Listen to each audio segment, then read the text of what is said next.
Good. So welcome everybody. Thanks so much for joining us today. I know, as always, I know that you have places you could be, but instead you chose to be here with all of us, and that is so cool. Actually, I suppose I exaggerate. In some cases, you may not actually have any other place to go. It's lockdown time for a lot of us on this planet, isn't it? I am in sunny San Francisco, California. It's a beautiful day in the morning here, and of course, it's always a beautiful day by the bay. But today is a particularly eerie day because we're under California lockdown. The entire state is ordered to stay home. It's technically illegal for me to leave my home and do anything besides essential need kind of activities like jogging, walking the dog, going to the doctor, and getting groceries. So I am particularly excited about our opportunity here today. We've had a lot of fun the last 24 hours. I've popped in periodically, watched some of these amazing talks. It's just been really great that we were able to get everybody on the same page. You know, we're all on the same page. We all love open source. We love boss sauce open source software, and we love the community. So to me, it's just been really, really amazing to watch what's happened. It's been really quite the coup here. And the quality of the talks and the quality of the show, I think, it shows, right? The actual show has been amazing.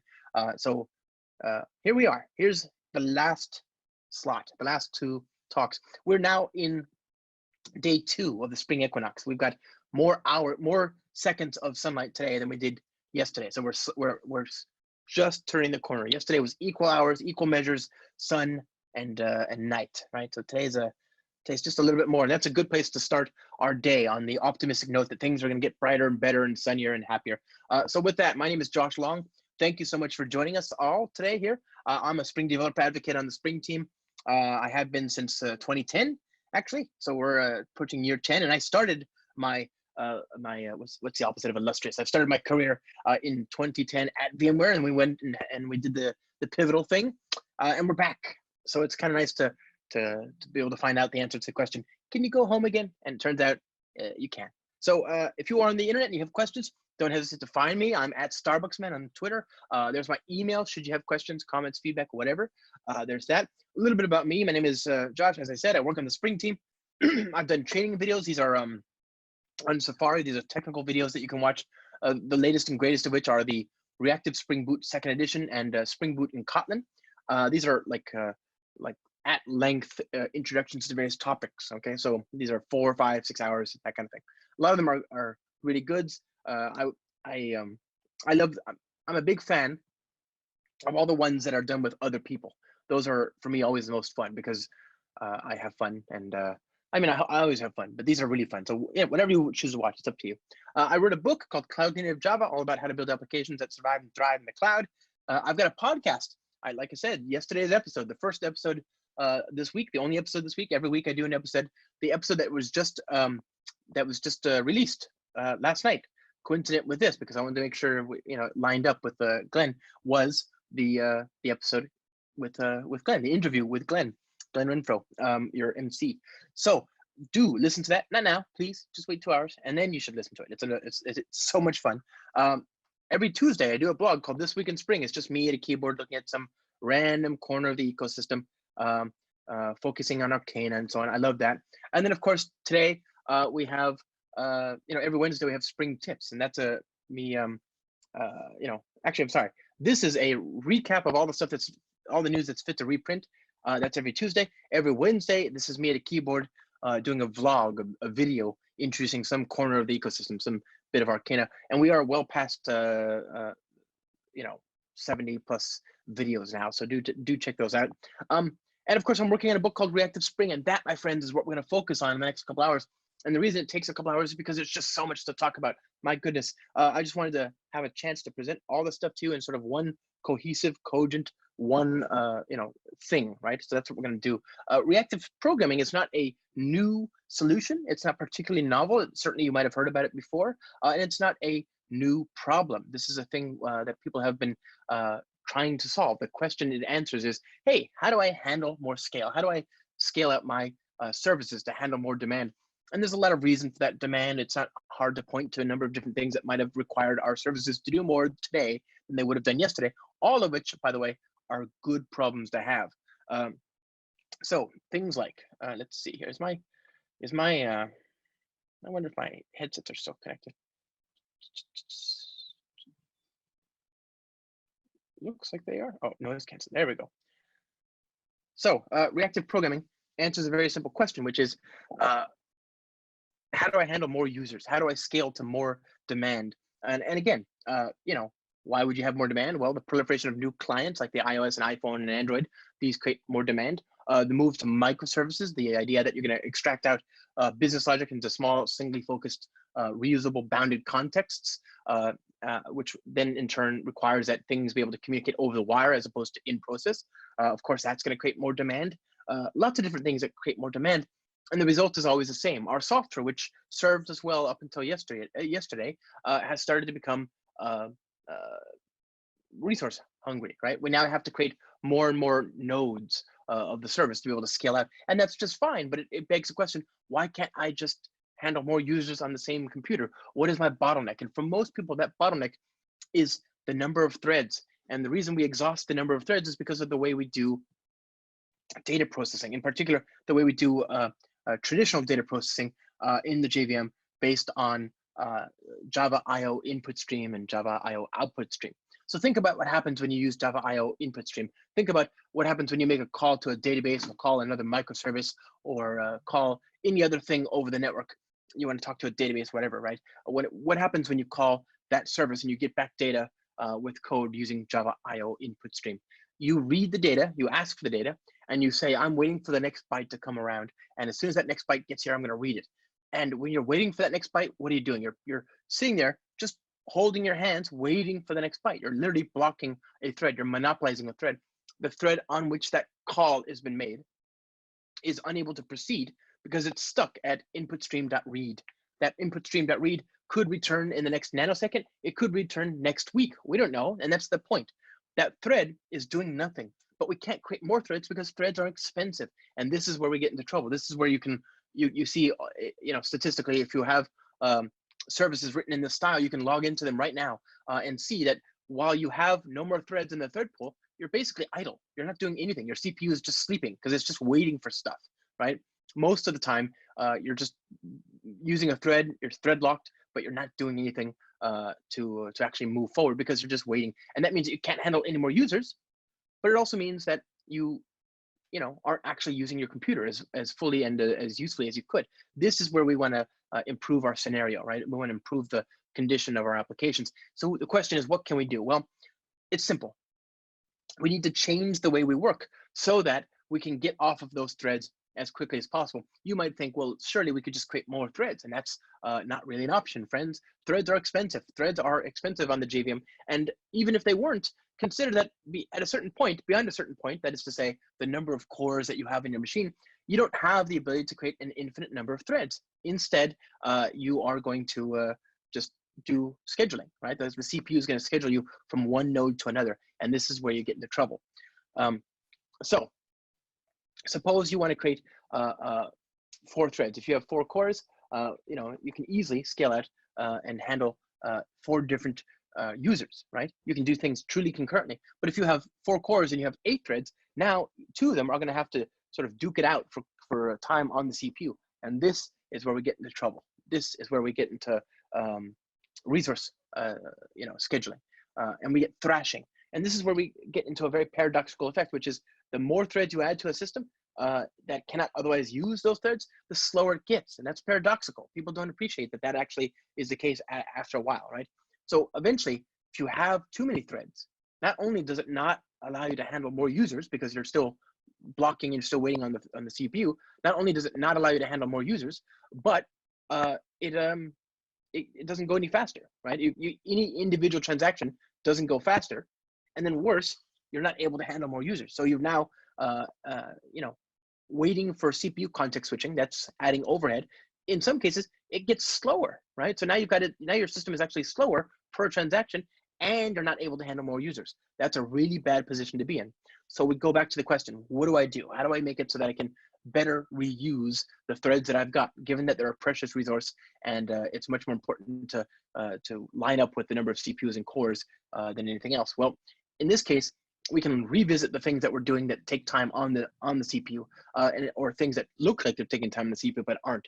In one particular example, we find that input and output heavily monopolizes the CPU, right? It's not actually using the CPU, it's using threads which then park themselves on the CPU. And this is where we get into trouble.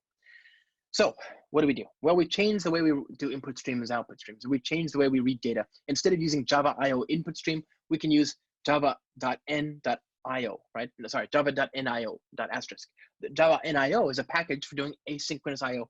And it's not a new thing, by the way. I'm not here hand waving my way to a thing that might be usable in JDK 20. This has been in Java since Java 1.4, which was released in 2002. That version of Java has long supported, it's for the majority of Java's lifetime, indeed, it's supported asynchronous IO. So the question is, why aren't we all doing this? And I can give you a couple answers. One is, it's difficult. It's not an easy API. There's actually, they've since released a secondary package, Java NIO 2, which supersedes a lot of that, or fleshes it out, if anything else. And then there's even third-party libraries, things like Netty, right? Netty aims to make asynchronous IO even easier. So it's not an easy thing to do by itself directly.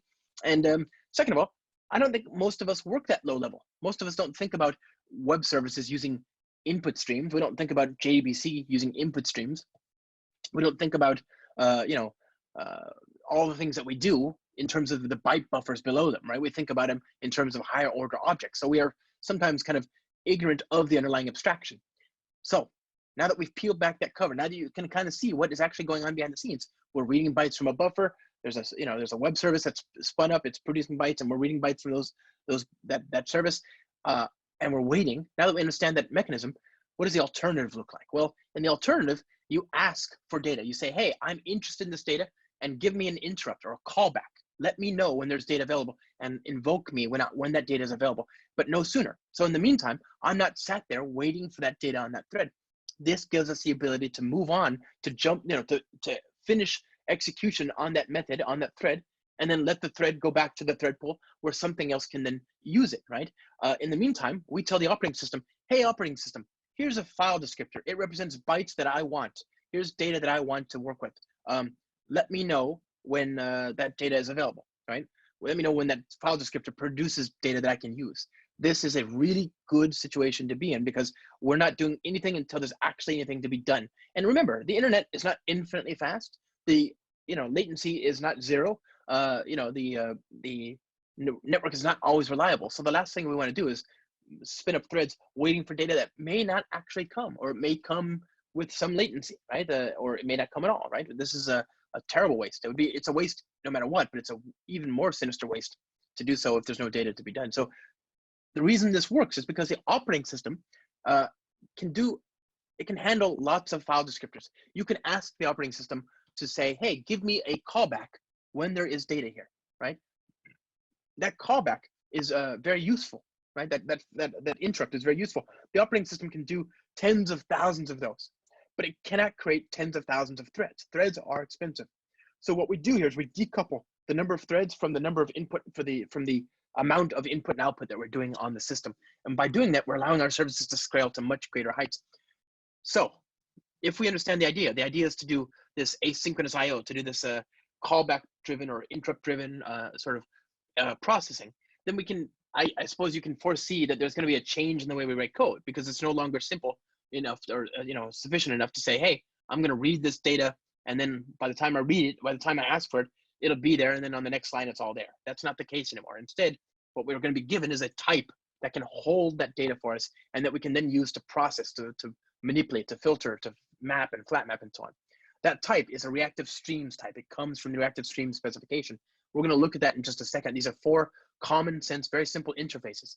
Now, these interfaces underpin everything we're going to be doing, but they're not enough. They are, I think, very, very limited. Think of them as sort of discontiguous Java arrays. They give us the ability to think about data, but they don't give us any more than that. They give us a way to hold a pointer to the thing that will eventually produce the data. So what we're going to use is Project Reactor. Now, Project Reactor sits on top of the reactive stream specification, and it gives us everything we need to operate on streams of data. That in turn underpins all of Spring. So everything we're going to look at today, Spring Boot, Spring Data, Spring Security, Spring's web framework, Spring Cloud, all that stuff works with Project Reactor. So my friends, we're going to go to start.spring.io. We're going to build a brand new project, of course. And you know, this is, of course, my second favorite place on the internet. Obviously, anybody who knows me knows that I love start.spring.io. If you are needing an inspiration in the early morning before a cup of tea or coffee, start.spring.io. If you want to be productive amid a global pandemic, start.spring.io. If you suffer from indigestion after a long night of alcohol abuse and PHP, start.spring.io. So we're going to build a new service here. We're going to use the latest and greatest stable version because almost everything I'm going to show you, and I mean almost everything, except for one little thing, and I'll explain that to you very explicitly, is GA. You can do this in production today. And even the thing I'm going to show you that isn't yet GA, you can still use that in production. Just keep in mind, it's a very thin, it's just a handful of classes, right? It's not a huge thing, and it'll eventually be GA. It'll be GA pretty soon, right? So that's fine. I'm not encouraging you to walk a line that wouldn't be worthy of production. That said, I also recommend you check out 2.30. 2.30 has some amazing new features. I'm sure you at this point have seen the support for building Docker images. That gives you a turnkey way to get a consistent image for your application, which you can then take to production. Win. That's a big win. All right, my friends. So new service. We're going to call this the service because I like interesting names. We're going to choose a few options here, my friends. We have a couple of choices. We have a few choices we have to make. The first of which is the type of packaging. What kind of packaging do we want to use for our application? As usual, people get confused by this. I'm going to do my level-headed best to explain here now when and where to choose which. If by some freak fluke of physics, some terrible tragedy of time and space, you should become lost, stuck in the far, far past, far, far beyond modern help, then of course choose .war. But if you're here with us in 2020, then obviously you should choose .jar. This is a big part of my overarching and guiding personal philosophy of make jar, not war. Now again, lots of things you could do, but I encourage you to accept the default because they make sense. Then before us, my friends, we have the choice of which JVM version we want to use. There are but two valid choices here, friends. Two valid choices. Actually, all things being fair, there's actually really only one valid choice at the moment, but I'm going to use one of the invalid choices because we're at a very special intermediary period. We have two choices here, my friends, that are possibly valid. Okay, I'm going to give you a hint as to which one it is that is not valid. Okay, I don't want to be too subtle. I don't want to like make it too difficult, but I'm going to give you a little hint as to which one you should not use. Okay, that's the one. That's the one right there, friends. Don't use that one. Okay, that's Java 8. There's no excuse for using Java 8 today. Java 8 is deprecated. It's no longer the stable successive version of Java. It's technically inferior. It's slower. It has less syntax. It has less features. It has less runtime stability, less security, less everything, less performance compared to the newer versions of Java. So then we are left with but two choices, 13 and 11. Now, just a couple of days ago, Java 14 was released. That means that Java 14 is the current supported version of Java, not Java 13. So really, that should be 14, and it's kind of a bummer that it's not. It's 13 because right now Spring Boot, the current version of Spring Boot, the GA version of Spring Boot, supports 13, but it does not support yet 14. I could use Java 2.30, and that supports Java 14, but this will be updated soon enough. So that means we could use Java 13 and then upgrade to Java 14. If you want more of that, by the way, if you want to know how, you can go to bit.ly spring-tips-playlist, right? And I just did a Spring Tips video on Java 14 just this last week, right? So let's see, here we are, friends. There you go. Watch that if you can after you're done with us right now, right? So that's just a quick look. It's a 27-minute look at some of the nice things involved in Java 14. This came out March 11th, and you can see it's pretty popular. People are super interested in all these amazing features in Java 14. So I would check it out if you want to look at that. Lots of good stuff there. Now, so that said, Java 11, current long-term supported version of Java. Java 13, the current supported Java, but I would move to 14 if I could.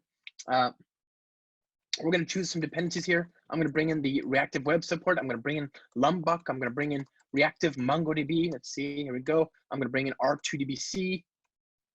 Okay, that's the, we want R2, okay. We want the Oh, oh, we need the new one. Okay, fine. We'll use the latest and greatest, actually. Looks like they upgraded one of the dependencies so that it requires R2BC requires the new version. That's fine, even better. So PostgreSQL, great. So we got the web support, Lombok, Reactive MongoDB, R2BC, and Postgres driver. What else do we need, friends? I think we're okay. Oh, we want RSocket. We're going to get back into what that is in just a second. So, my friends, we're going to build an application that talks to the web, that has access to a database, to R2BC, to a URL, we're going to talk to a SQL data store as well. And that's it. We're going to go ahead and hit generate and generate a new project. Hopefully, they haven't changed things incompatibly on me in just the last day since I last tested this, but we'll find out.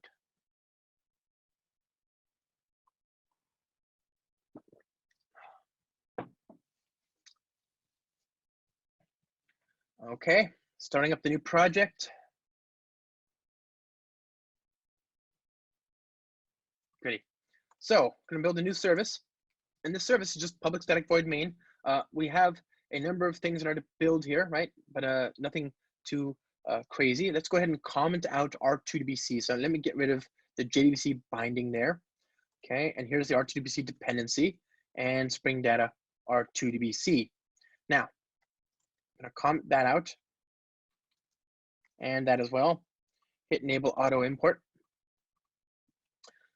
Now then, what we're going to do is going to write an application that writes data to the database. In this case, I have MongoDB running in the background here. And in MongoDB, you've got a concept of a collection. A collection is it's like a table. Each record in the collection is called a document. And I'm going to drop that table basically. So now there is no more reservation collection. So let's create that anew. Let's create a entity that we can see. Let me make the font a little larger for you, friends. I'm sorry about that. I just realized that I've got people staring over my shoulders. So here we go, 20. There we go, that's pretty good.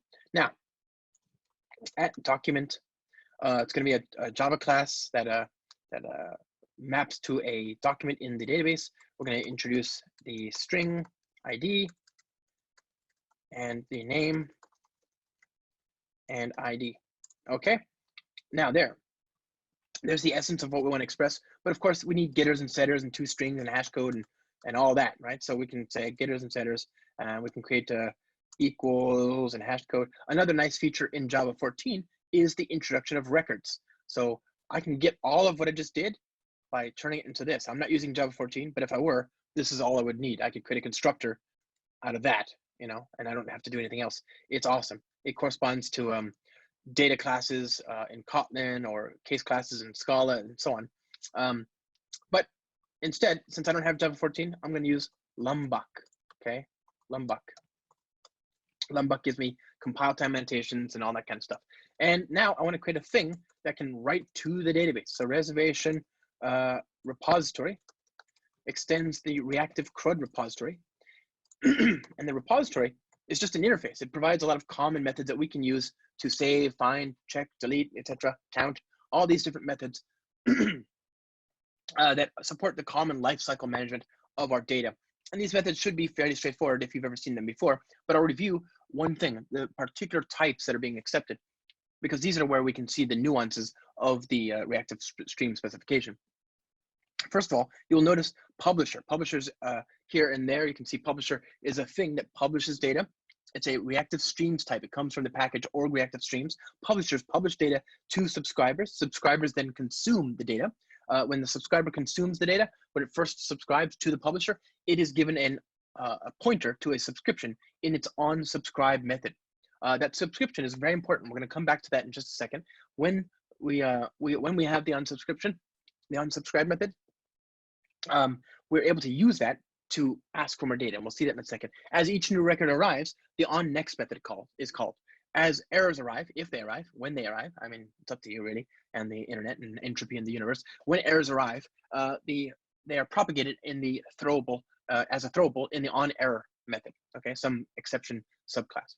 And of course, finally, when you're done processing the data, the onComplete method is called. So publisher publishes to a subscriber. Subscriber is given a pointer to a subscription. A subscription is where the client, the subscriber, the consumer, the thing that's asking for the data, or rather processing the data, can ask for more of it. And so here, the subscription says, hey, I'd like to request N more records.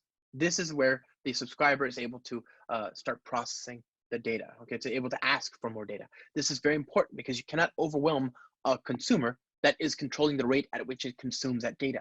You cannot denial of service such a consumer, right? If the consumer wants to not ask for any more data, if it just wants to cancel the production of data, it can do that as well. It can just say cancel. This creates stable services. It gives us the ability to build services that can endure overwhelming demand. Similarly, you know, this is a similar to a message queue like Apache Kafka, right? We use a broker to absorb extra demand. That way, the consumer, the thing that's on the other end of that, can control the rate at which it consumes that data, right? It can pull down each record at a time and know faster, you know, as it arrives and when it can handle it and know sooner, right? This is critical to building stable services. So now we have publisher, subscriber, subscription. There's also a processor. A processor is a bridge. It's a source and a sink. It's a producer and a consumer, a publisher and a subscriber. And this gives us a very natural set of interfaces to work with reactive data. Now, these types are so useful that they have since been incorporated into JDK 9. So Java 9, which is now more than 2 years old, mind you, has these types as well. So Java util concurrent flow.processor, flow.subscription, flow.subscriber, and flow.publisher. These interfaces are identical to the ones I've just shown you, save for the package and the containing type flow. Now, there's even a class in the Reactive Stream specification here. Go on, go out of the way.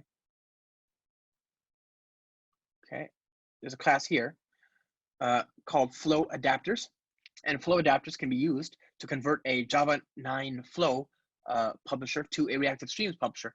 Why would you use the Java 9 ones? If you're on Java 9, then you should absolutely feel free to use them. But most of the types that we give you from Reactor are Reactive Streams types, right? They're interchangeable though. So there's these adapters that go to and from Java 9 to Reactive Streams and vice versa.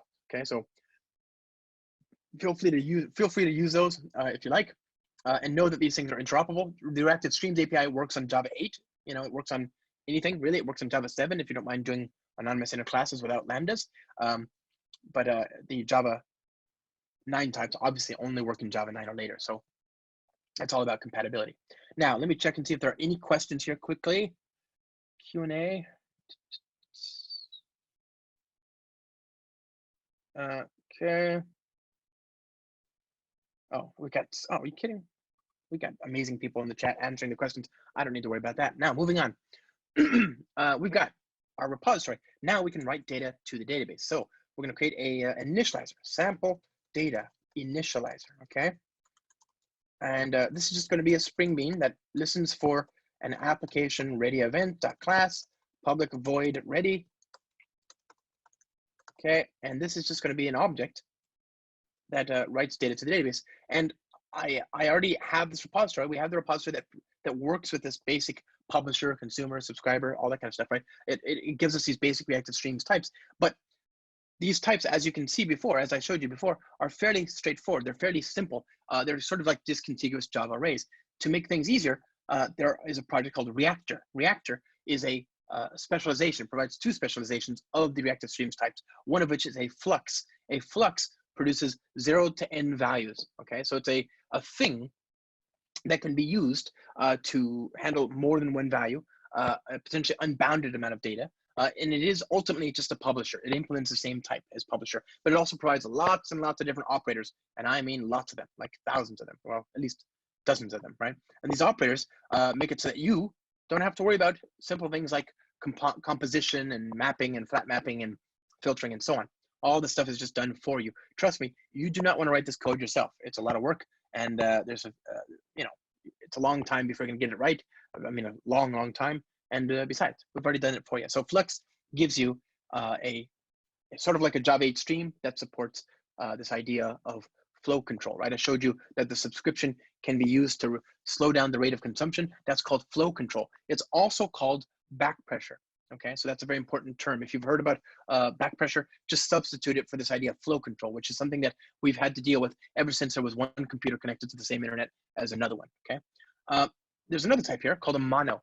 a Mano is a publisher as well. It produces at most one value. It's kind of like a completable future that supports back pressure. Okay, so both of these are publishers. Both of them come from Reactor. Both of them are interoperable with other Reactive Streams implementations like RxJava 2 and later like Vertex, like Akka Streams, and of course, you know, like a Spring. Okay. Now we have this basic repository. We have our bean that's going to be used to write some sample data to the database. So I'm going to inject the reservation repository here. I'm going to put that into the constructor using @required-args constructor. This is a Lombok annotation, and I can use that to then write data. I can say, okay, let's create a stream of data. We've got Glenn, we've got Simon, okay. We've got my name, I'm Josh. It's so nice to meet you. Who else do we have that was that's present or has been present recently? Kylie, we've got Madura, we've got we had Bob, love Bob. Okay. We had, I don't know who. I'm just trying to think of names on the Spring team. Oh yeah, okay. This is easier. We can do this. Violetta, Olga. Okay, Ria. There we go. So lots of amazing people in this list, and also me. Right? There's amazing people, and then me, and we've got these names.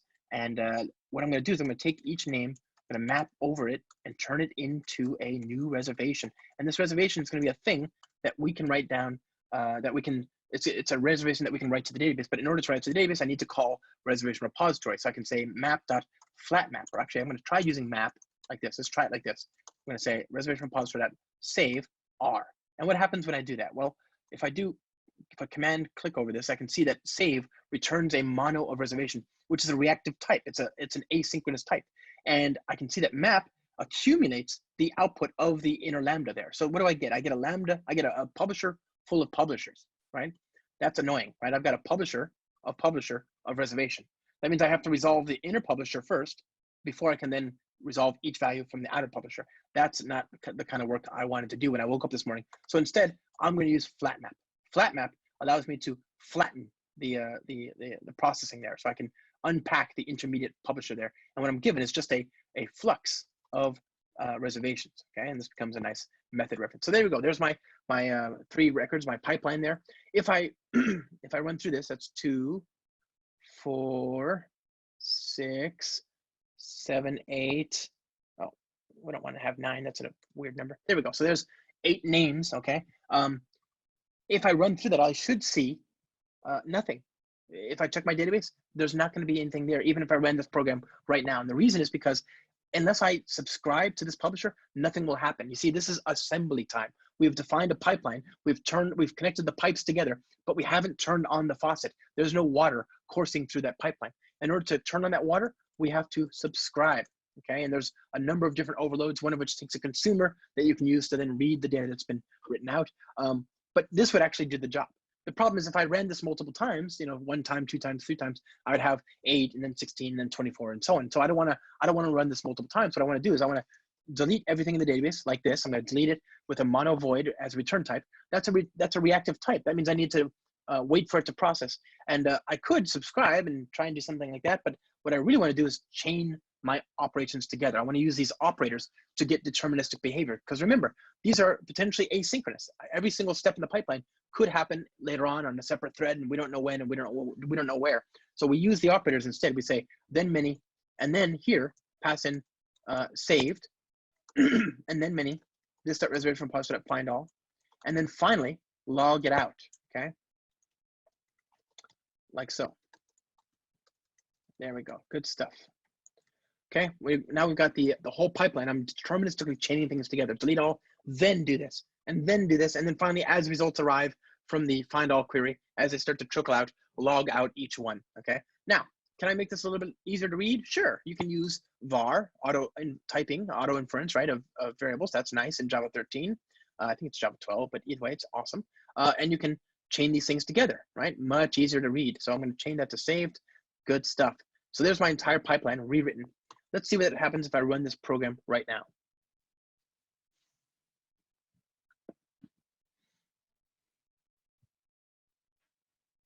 All right, it worked. Look at that, huh? We've got data in the database on the console. It worked. Of course it worked. Obviously it worked. That's not why we're here. That's not what I wanted to talk to you about. It's 2020, and what I really wanted to talk to you about is this ASCII artwork. This artwork took a long time to get right, but you see we have people on the Spring team who are fully invested in making this amazing. We have amazing artwork, and we have a lot of doctors on the Spring team who work on this full time. Doctors, PhDs, and it makes me very happy to imagine that someday, somewhere, somehow, there was a GitHub issue that said, hey, we need amazing artwork. And I think you can agree they did a great job. And so it's for this reason that I want to take a brief moment to talk about what I consider to be a really out of taste, really poor taste article that was just released just a few days ago on the Baodong blog. Did you see this, friends? Did you see this? A new post, disable Spring Boot banner at startup. Outrage. It's an outrage. And you can see people responded in disgust. They said, no, that's illegal. I'm not sure, but some MuleSoft connectors disabled it. I didn't even see that. That's not great. And then how dare you? And then they just did that for tech assessment. That's terrible. Madness. My JVM refused it. See, some JVMs are so upset about the idea that they refused. People are like, why? Almost as pointless as, oh, well, I don't know who that is, but moving on. Easy peasy. And then, but will Spring still be there, right? So lots of questions, lots of uneasiness. I want to assure you, everything's fine. You don't have to listen to this craziness. It's going to be okay. Okay. Don't disable the ASCII artwork banner. It's awesome. I don't know why you would do that. Now, moving on. We have amazing ASCII artwork. We have data in the database. It worked just fine. I want to use a SQL data store. I'm using a NoSQL data store. There are a number of different Spring Data modules that we can use to talk to NoSQL data stores, right? Here's a list of them, some of them. It's probably not an exhaustive list at this point, but it's a list. Okay, we've got the following Reactive NoSQL Spring Data repositories: Azure Cosmos DB, Google Cloud Firestore, Google Cloud Spanner, Cassandra, MongoDB, Redis, Neo4j, Couchbase, and Elasticsearch. Those are NoSQL databases. And the reason I have to separate them out and say that they're reactive is because when we built Spring Data MongoDB, that preceded our introduction of reactive support into the framework. So we have Spring Data MongoDB, for example, and Spring Data Reactive MongoDB. So you will see sometimes two different sister projects. They're peer projects, they're parallel. They're built on different foundations. One is built on a reactive asynchronous IO capable driver, and the other one is built on a, Java IO input stream and that kind of thing. So when you can, make sure you're using the reactive driver. And this is not an exhaustive, this is not every database out there, but it's a pretty good list. Now, people often ask, well, what about SQL? What if I wanted to talk to Postgres or something like that? And that's a great question, my friends. We foresaw that this would be a problem, so we created an abstraction called R2DBC. R2DBC provides a core SPI, a connection pool, and a number of different implementations supporting, among other things, H2, Microsoft SQL Server, PostgreSQL, and of course, there's even third-party ones. MariaDB just announced one that they're working on for R2DBC, right? So that's pretty cool as well. Now, I want to use that instead of MongoDB. So I'm going to go to my build. I'm going to comment this out here. And there we go. So I'm going to comment out MongoDB now. Okay. Oops. Now I've got R2DBC. I've got Spring Data R2DBC. On the class path, I've got the R2DBC Postgres implementation. And that's it. Now let's see if they changed it. I don't actually know what they did to change it. I know I have to comment out the document annotation. That's obvious, right? Because it's no longer a MongoDB document.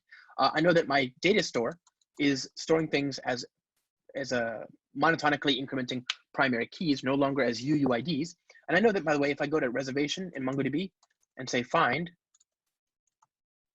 I can find the data there. We wrote all the data there. But now if I want to go to Postgres, I go here, PSQL orders,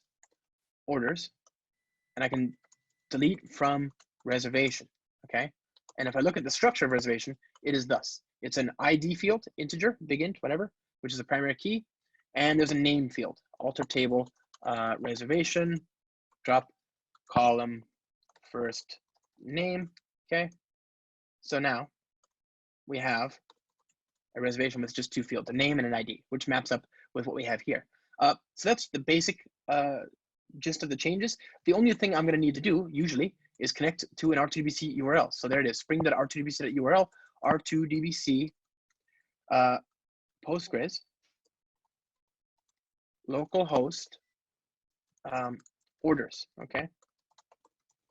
And of course, we want a username, orders, and we want a password, orders, okay? So there's the connection. Let's restart the application. Fingers crossed. Hopefully this is the same as it was before in the earlier builds.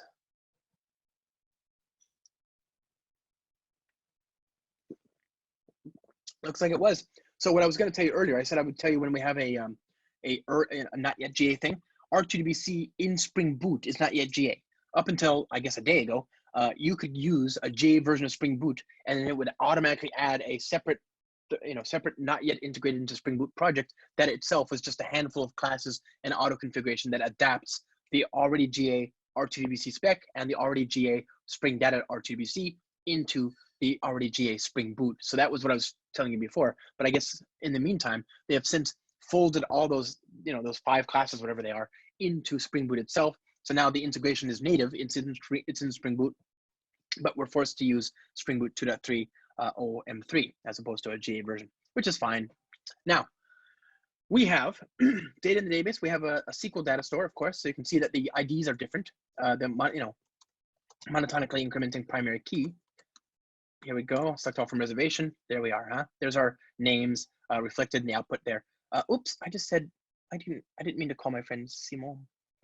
Simon, there we go, much better. Run that again. So now we have data in the database. The question, of course, then becomes, hey, what about services? What if I wanted to do something more fine grained? What if I wanted to build a service that processed the data, that had validation, and that could throw away any records that don't comply with a validation step, okay? In this kind of scenario, I want to build a service that has business logic, coarser grained business logic. So I can build a service like so, reservation service. I'm going to build an endpoint called save all, okay? String names, variadic array of names. It's going to be a public class, and it's going to be a Spring Bean, a service. And here, we're going to write data to the database. Cool.